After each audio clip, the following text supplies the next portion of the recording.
और प्रदेश के ग्रामीण क्षेत्रों में पेयजल संकट खड़ा हो सकता है। प्रदेश भर की ग्रामीण पेयजल आपूर्ति करने वाले पंप चालक बेमियादी हड़ताल पर जा सकते हैं।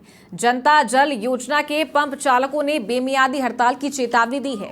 6 सूत्री मांगों को लेकर जनता जल योजना के पंप चालकों का आंदोलन है। नियमितीकरण, पीएफ, ईएसआई, मिनिमम 25,000 रुपए वेतन देने की मांग उठ रही है। मांगों के समर्थन में आज जल भवन का घेराव भी जेजेवाई पंप चालक करेंगे। मुख्य अभियंता को हड़ताल के लिए ज्ञापन सौंपेंगे। बड़ी संख्या में जनता जल योजना पंप चालक जल भवन पहुंच रहे हैं।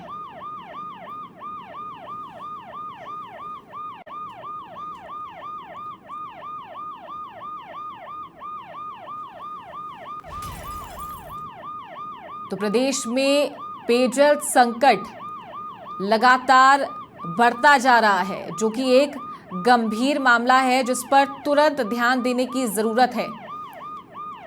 अब टैंकर चालकों के बाद पेयजल आपूर्ति करने वाले पंप चालक बेमियादी हड़ताल पर जा सकते हैं।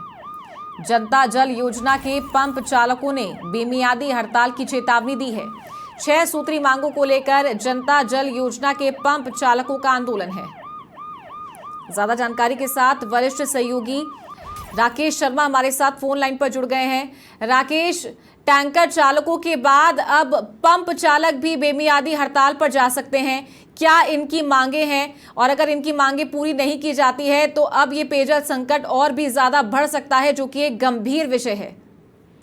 बिल्कुल, देखिए, प्रदेश की पेयजल व्यवस्था अब पटरी से उतरती हुई नजर आ रही है, क्योंकि अब राजधानी जयपुर में एक तरफ आज से टैंकर चालकों ने हड़ताल शुरू कर दी है, दूसरी तरफ आज जो प्रदेश भर के पंप चालक हैं वो जल भवन पहुंच रहे हैं और जल भवन में अपनी 6 सूत्री मांगों को लेकर के विशाल प्रदर्शन करने की तैयारी कर रहे हैं। साथ ही इन्होंने चेतावनी दी है कि अगर उनकी मांगे नहीं मानी गई तो वो पूरे प्रदेश भर के जो ग्रामीण इलाके, ग्राम पंचायतों में राज्य सरकार ने जनता जल योजना को जल जीवन मिशन में शामिल किया, जो जलदाय विभाग के दायरे में आती है, वहां पर पंप चालक पंप को चलाना बंद कर देंगे, यानी ग्रामीण इलाकों की पेयजल आपूर्ति पूरी तरीके से बंद हो जाएगी।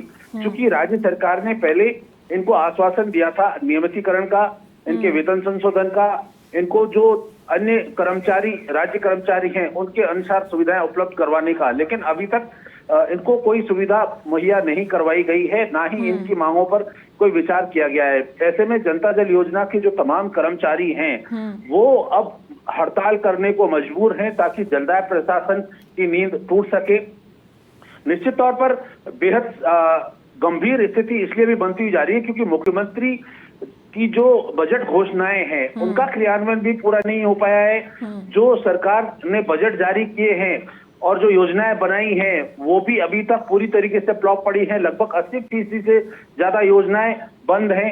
तो सरकार पैसा पूरा दे रही है, लेकिन जो जलदाय विभाग की इंजीनियरिंग है उसकी लापरवाही, उसका खामियाजा जनता को भुगतना पड़ रहा है और उसका असर सरकार पर पड़ रहा है। तो जनता जल योजना के कर्मचारी अगर हड़ताल पर जाते हैं तो पूरे प्रदेश के ग्रामीण इलाकों में पेयजल के लिए हाहाकार मच सकता है। ये एक बहुत बड़ा मामला है, क्योंकि अब जनता जल योजना के कर्मचारियों ने भी सरकार के खिलाफ मोर्चा खोल दिया है और बेमियादी हड़ताल की तैयारी शुरू कर दी है।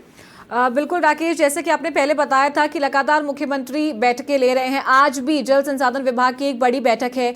खुद मुख्य सचिव भी फील्ड में नजर आ रहे हैं। कोटपुतली वो पहुंचे थे, लगातार जो योजनाएं हैं उनका फीडबैक ले रहे हैं कि क्या स्टेटस है। तो मुझे लगता है कि जनता का भी सवाल है और एक बड़ा विषय है कि बैठकें लगातार हो रही है, मॉनिटरिंग लगातार हो रही है, लेकिन ध्यान इन चीजों पर नहीं दिया जाता क्योंकि राजस्थान एक ड्राई स्टेट है और जब गर्मी आती है तो यहाँ पर पेयजल की संकट ही नहीं बल्कि जो पानी की सप्लाई भी नॉर्मली होती है घरों में, ग्रामीण इलाकों में, शहरों में, उसमें भी दिक्कतों का सामना करना पड़ता है। तो क्यों इन चीजों पर पहले से ध्यान नहीं दिया जाता? और अगर गर्मियां आ चुकी है तो बावजूद इसके भी अब सरकार के ऊपर भी बड़े सवाल उठ रहे हैं। ये बिल्कुल, देखिए, राज्य सरकार का काम होता है बजट उपलब्ध करवाना, योजनाएं बनाना। सरकार ने बजट की कोई कमी नहीं छोड़ी है, लेकिन इसको लागू करने वाले जो इंजीनियर हैं, क्योंकि सभी सरकारों में यही इंजीनियर कार्य करते हैं, तो इनकी जो परिपाटी रही है वो योजनाओं पर कार्य करना नहीं, बल्कि योजनाओं से किस तरीके से कमीशन बटोरा जाए, उन योजनाओं को कैसे लंबित किया जाए ताकि सरकार का बजट बढ़े, और अगर बजट बढ़ता है तो ठेकेदारों से इनकी कमीशनखोरी बढ़ जाती है, साथ ही ठेकेदारों पर दबाव बन जाता है। तो इंजीनियरिंग जो लॉबी है,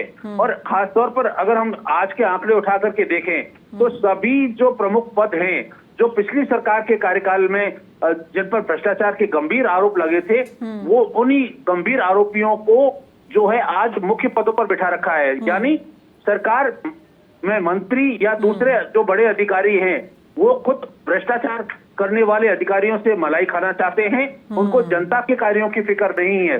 मुख्यमंत्री लगातार इस मामले को लेकर गंभीर है, मुख्य सचिव को दौरा कर रहे हैं, मुख्य सचिव ने जिलेवार जो है बैठकें लेकर के और इन व्यवस्थाओं को दुरुस्त करने के निर्देश दिए, लेकिन इसका असर कहीं भी इंजीनियरिंग लॉबी पर नजर नहीं आ रहा, क्योंकि फील्ड में पानी की सप्लाई की पूरी जिम्मेदारी, उसकी व्यवस्था करना ये पीएचईडी के अधिकारियों के दायित्व में है। लेकिन ये दायित्व कहीं ना कहीं जो है अधूरा है, और जो लोग पानी चाह रहे हैं उनको पानी नहीं मिल पा रहा है। जनता त्रस्त हो रही है, सरकार के कोष से पूरा पैसा खर्च किया जा रहा है, फिर भी लोगों को पानी नहीं मिल पा रहा है।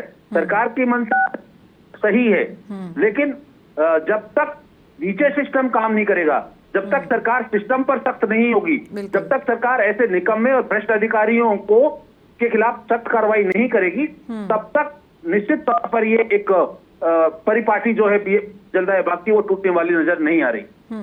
ठीक है, बहुत शुक्रिया आपका राकेश ये जानकारी देने के लिए।